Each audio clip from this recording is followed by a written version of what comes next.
Hey, and welcome back to another video in the T&L Tips video series, focusing on quick tips that can help you out in your online classes, presumably if you're teaching in Canvas.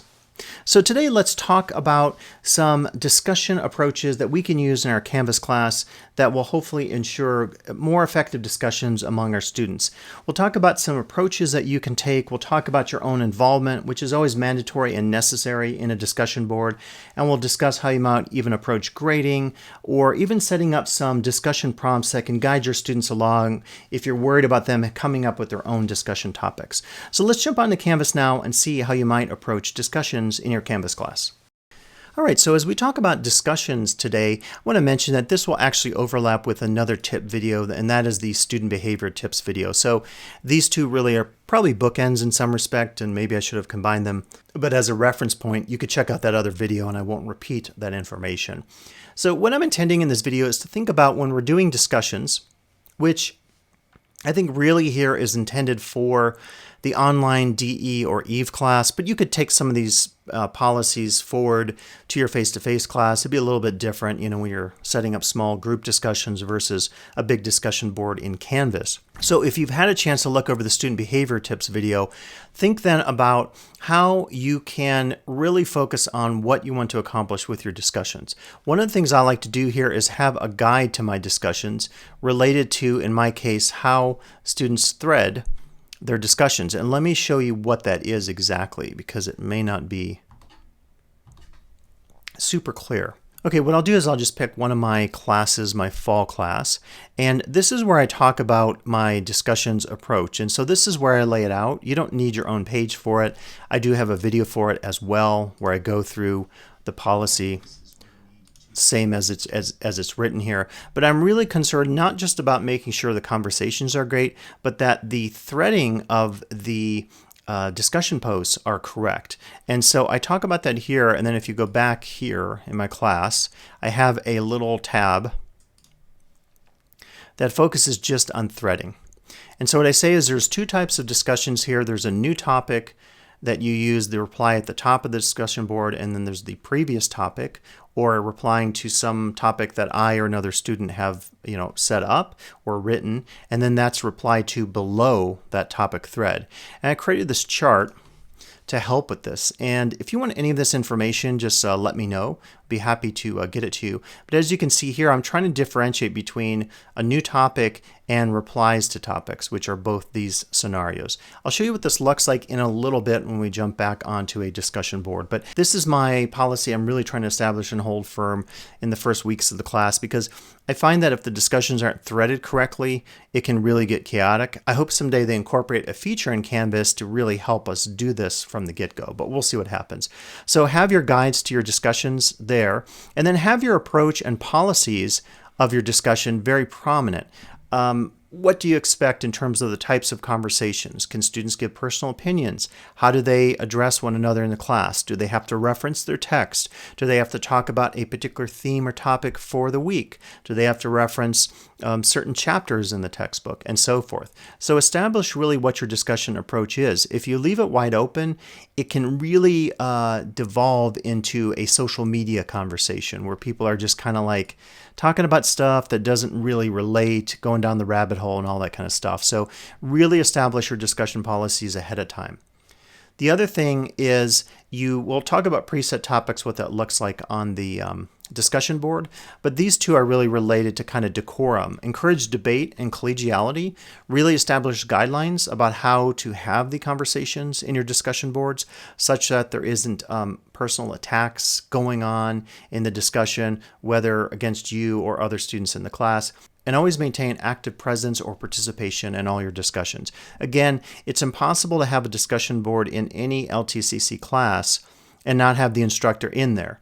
If you're not in there, you're really not doing your work, which is expressing your understanding of the discipline through your expert eyes as a faculty member at the college. So you have to be in there. I've seen discussion boards where people are absent literally the whole quarter. Those aren't discussions. Those are conversations akin to maybe what students would talk about on social media, but because you're not in there facilitating just as you would in a face-to-face class, the students, A, are being denied an opportunity to get your expertise, and B, potentially getting into some rabbit holes or even inappropriate conversations because you're not there to monitor things. So very important for you to have active presence in your discussion boards. Now finally, you may wish to have preset topics. And for that particular focus, let's go to my fall class to see what this looks like. So I discovered some years back, I've been teaching DE since 2004 in some capacity. Back then we weren't using Canvas, and I'm so glad we're using it now because the discussion board feature is really full-fledged and quite good, other than that threading situation that I mentioned. So one of the things you can do is you can have an open discussion board.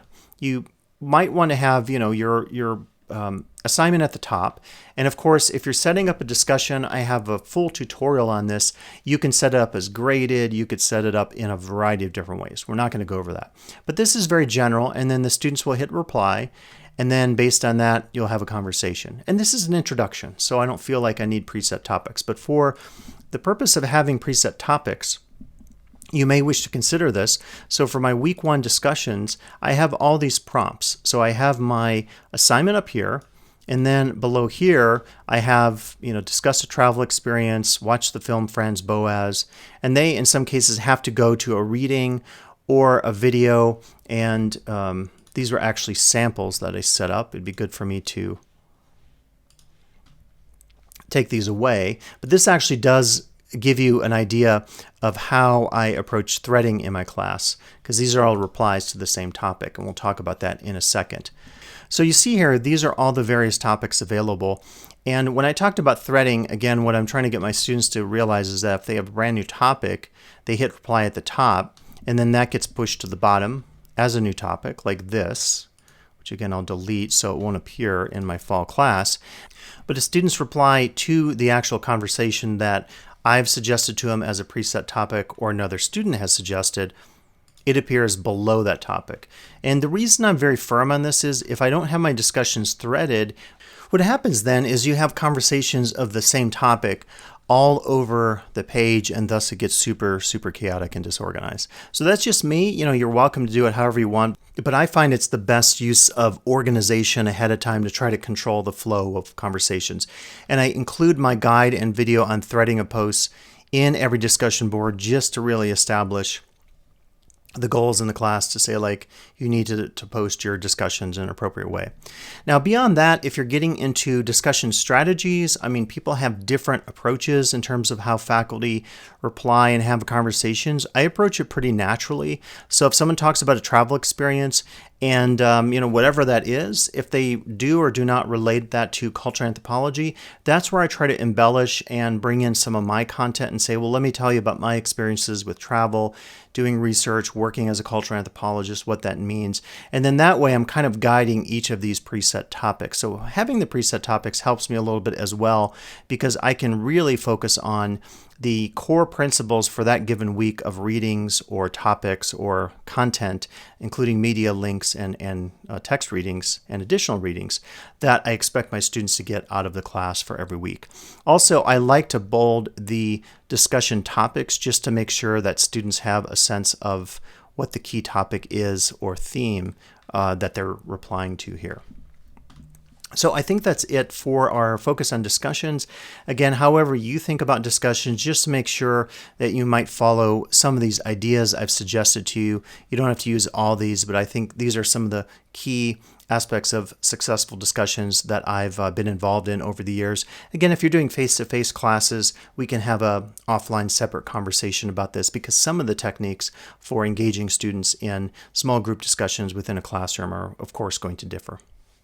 Okay, that'll be it today here in the TNL video focused on using discussions in your Canvas class, some basic tips to hopefully make your discussions a little more effective as you work on teaching using the discussions tool inside of Canvas.